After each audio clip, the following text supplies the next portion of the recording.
Module 28, the Wu School. I, Dr. Rita Pratap, former head of the Department, Drawing and Painting, University of Rajasthan, Jaipur. I am going to speak on the Wu School. The group of amateur scholarly painters of the Ming dynasty who finally in the late 15th century and early 16th century re-established the literary traditions as the leading force in Chinese painting lived in Wu Hisan district of Zhejiang. The area around Suzhou were known accordingly as the Wu School. The founder of the Wu School is often said to have been the Ming painter Shen Chao, Wang Fu, Xia Cheng, Wen Cheng Ming, Lu Qin, Chen Shun were the other followers and pupils of Shen Chao who worked in this Wu School. The first century of the Ming dynasty passed without bringing any notable new developments in the literary school of painting. In the later generations of the four great masters of the late Yuan produced some good artists, but they were content to imitate and synthesize the individual achievements of the predecessors. The activity of the school remained localized in the Jiangnan region and especially in the vicinity of the Suzhou, which had become a major center of the scholarly culture. The group of amateur scholarly painters of the Ming dynasty who finally in the late 15th and early 16th century re-established the literary traditions as the leading force in Chinese painting lived in Wu Hisan district of Zhejiang. The area around Suzhou were known accordingly as the Wu School. Elite art arises from free time, from education and from not being compelled to paint. The gentleman painting of the Wu School is representative of elite art of the Ming period. The gentleman scholars from the area around the town of Suzhou followed the scholar painter of the Yuan dynasty in their style of art, in their concept of life too. They were close to the Yuan scholars. They retired, but not willingly, from the official post and lived with and in nature as wanderers in the mountains or in their stylish gardens, men who had felt a relationship to nature. This prosperous area, occupying roughly the triangle between Nanking, Shanghai and Hangzhou, had long been famed for its beautiful towns, waterways and distant mountain views. During the Southern Shung dynasty, it became the focus of Chinese civilization, and during the Yuan period, it remained the intellectual and artistic center of the scholars who refused to serve in the capital. By the 15th century, therefore, the Wu Hisan district already had a long history in the artistic activity of the gentleman class. Early masters of the Wu School. The founder of the Wu School is often said to have been the Ming painter Shen Chao, whose life and works are discussed below. But although he was certainly its greatest ornament, the tradition of scholarly landscape painting in Wu Hisan area had been unbroken since the Yuan dynasty. Wang Fu. Wang Fu was active from 1362 to 1416. A native of Wu district, seems to have imbibed the ideals of the Yuan literates before he took up administrative post in the Ming capital. He also spent many years wandering through North China. He always remained a proud individualist, an amateur landscape painter inspired by Huang Kung-wang, Wang Meng and Ni Tizan.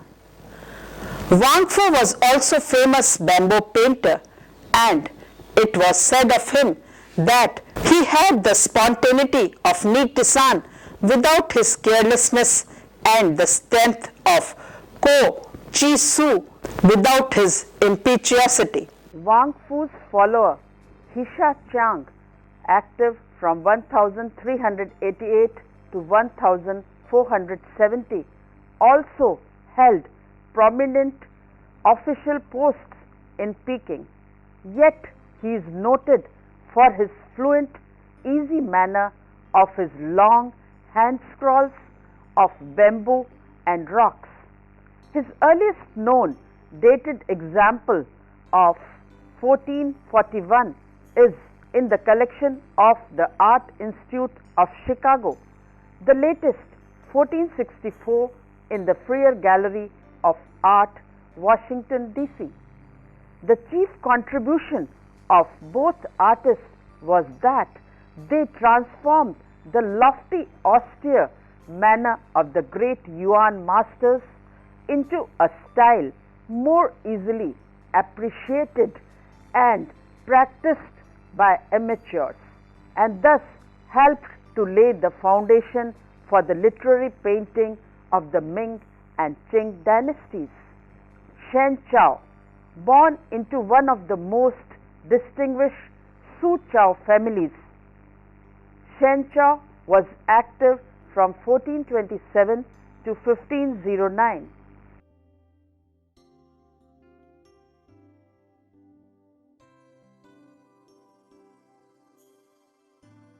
He enjoyed two great advantages in his upbringing: the company of many noted scholars, poets and artists among his relatives and their friends.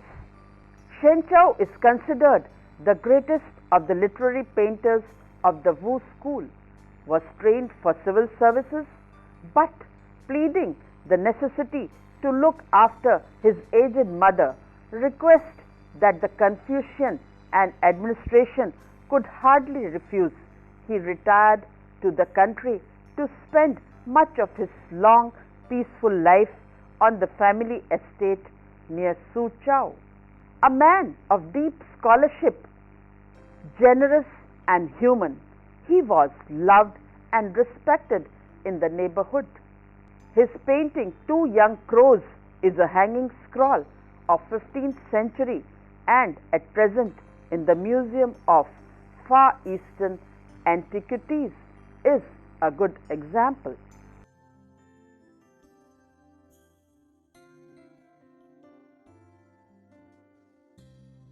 According to Ming records, Shen Chao followed in the footsteps of the old masters from the Qin and Tang down to Shung and Yuan dynasties.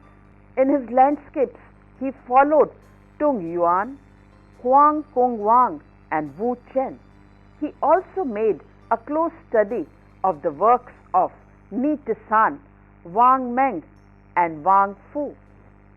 Landscape in the style of Ni Tizan by Shen Chao, dated 1484, hanging scroll, ink on paper, China, Ming dynasty, and at present in the Nelson-Atkins Muesum of Art, Kansas City.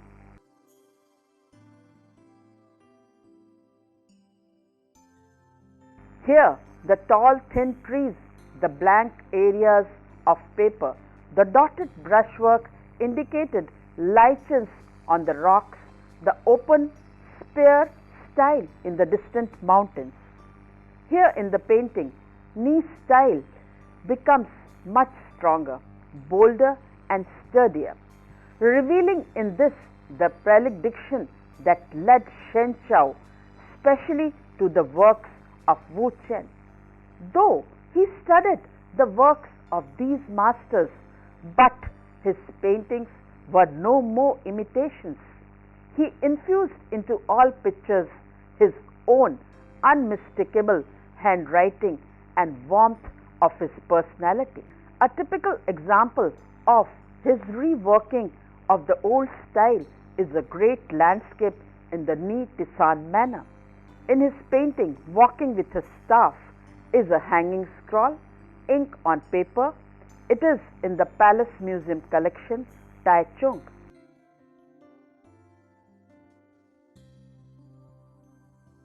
Here, Shen Chao preserves the basic Ni-Tisan formula: sparse trees growing beside a river, with earthly, lumpy hills beyond.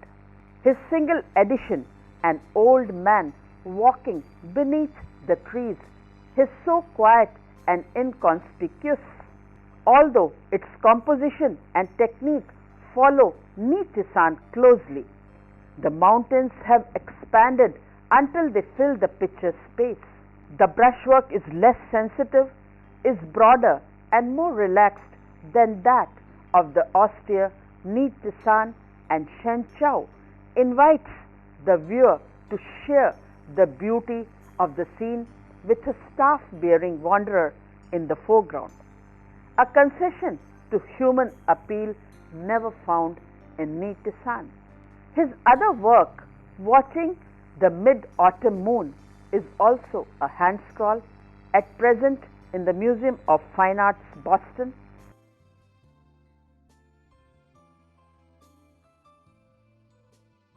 A work painted by Chao when he was around 60. It portrays the painter and three friends gathered to gaze at the moonlight from the full moon, which appears as a pale disk at the far left, mutes the colors of trees and buildings to cool thin tones. Shen Chao was a prolific painter.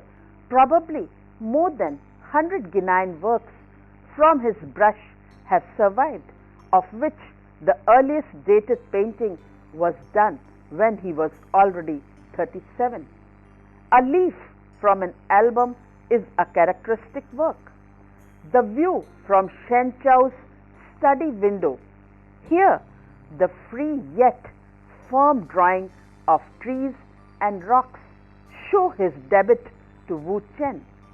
At the same time, the soft lyrical color, the natural treatment of the fence, and the artist's interest in the activity of the gardeners all reveal a direct and human approach. Wen Cheng Ming. The most important among Shen Chao's pupils was Wen Cheng Ming. He was active from 1470 to 1559, who was more than 40 years junior. His earlier education was in Suzhou. Later served for a time at the capital in Peking as a scholar in the Hanlin Academy, assisting in the compilation of the official history of the Yuan dynasty. He soon abandoned this official work and returned home in the south and devoted his lifetime, the 3 remaining decades, to literary compositions, calligraphy and painting, and became renowned for all the 3. Like his teacher, Shen Chao studied and imitated works of old masters. When 79, painted a large picture, Old Trees by a Cold Waterfall.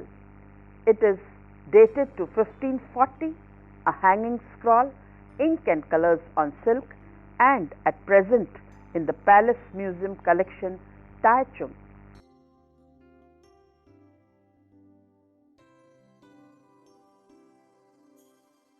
This painting represents his finest work, the display of calligraphic brilliance.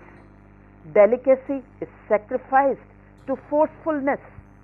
The brush moves swiftly and fluidly across the surface to build a dense and disordered tangle of pine and cypress trees.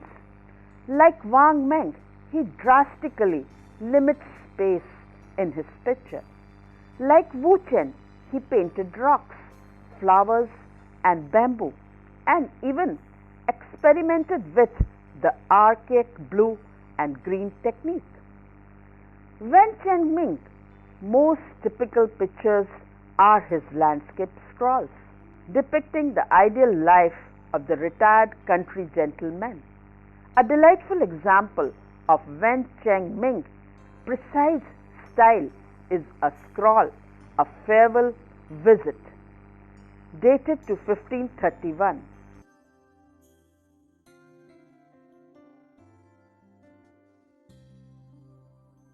Here, one of the two gentlemen seated under a tree is perhaps a scholar about to depart to some distant government post.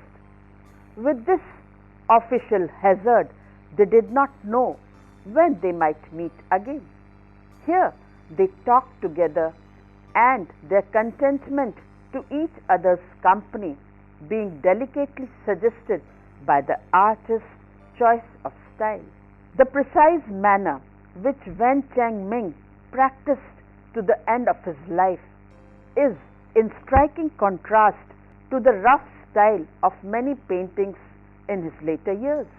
The latter is seen chiefly in his powerful ink studies of pine trees and junipers, whose gaunt, writhing trunks, growing in a landscape of bare rocks, seem symbolically of the unconquerable spirit of the old scholar himself. A Yuan dynasty critic writes, when lone, Wen Chengming always painted bamboo, when angry, and orchids, when happy, and explains that the bristling leaves of the bamboo sticking outward like spears allow the expression of anger, while the buoyant and graceful lines of the orchids were suited to the feeling of elation. With two such creative and prolific artists at its head, the Wu school expanded rapidly. Among those counted as friends and disciples of Shen Chao and Wen Chengming, the best known are Lu Qi and Chen Shun.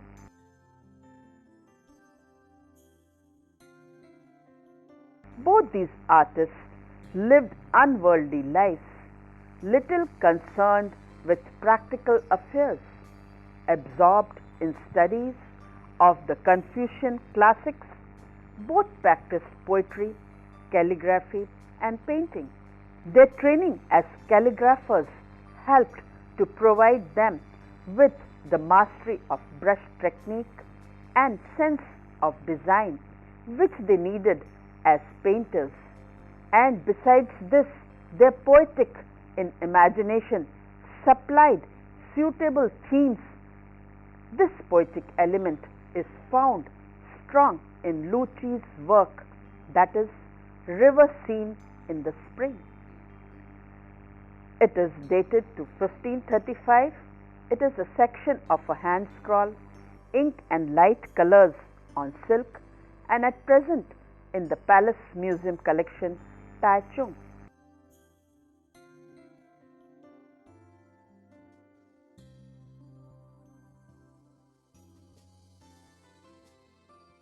Here, Lu Qi tries to capture the clean, spare quality of neat design style, even while elaborating the scene with hills, trees, and buildings, and relieving the ink monochrome with washes of light color. The combination of pale red-brown and blue-green tones, which were favored by adherents of the Wu school. A man sits immobile at the entrance of his cottage. The season is spring. The river is swollen by melting snows, and trees put forth sparse new foliage. Among other famous painted hand scroll of Lu Qi in Wu manner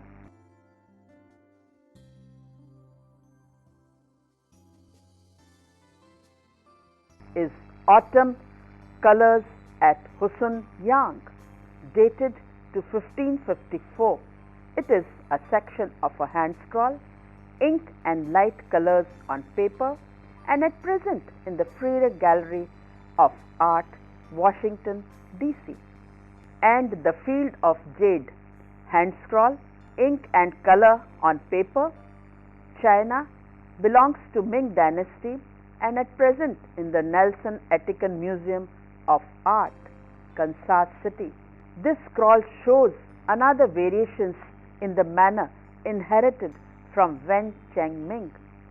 Rocks, trees and landscape details fill the scroll from bottom to top and side to side. No horizon line, no sky mitigates the complexity of the composition. His brushwork is delicate and refined, but sharp and crystal. To overall patterning and small scale, Lu Chi added a peculiar tartness of color like lemon and lime. A short hand scroll illustrating the famous lute song Pi Pa Hissing of the tongue poet Po Chui in a style of his own. Lu painted landscapes and birds as well as flowers. In his bird painting, he followed the Gonghi style. For his landscape, the style of Wen Cheng Ming. An example is of a bathing one's feet, ascribed to Wen Cheng Ming. Ink on gold paper and at present in the Museum of Cologne.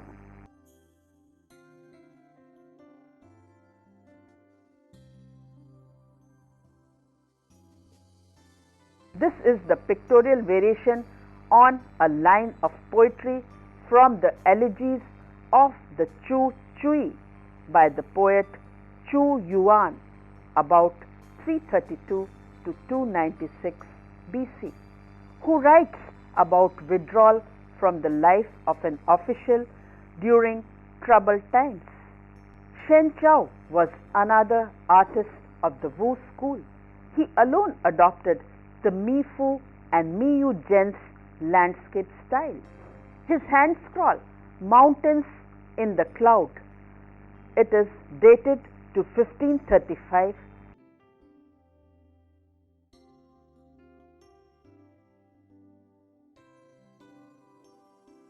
A section of a hand scroll, ink and light colors on paper and at present in the Freire Gallery of Art, Washington, D.C. is painted according to his own inscription in imitation of Mi Yu Zhen. Chen Shun's another hand scroll is of a lotus, ink on color on paper,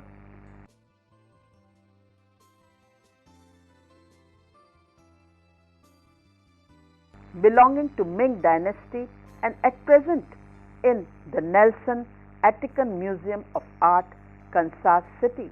It combines soft and decorative color with vigorous boneless brushwork, that is, areas of ink and color applied with outlines. As a last specimen of Wu school landscape, an enchanting album leaf by Wen Chia is a landscape in the spirit of verses by Tu Fu.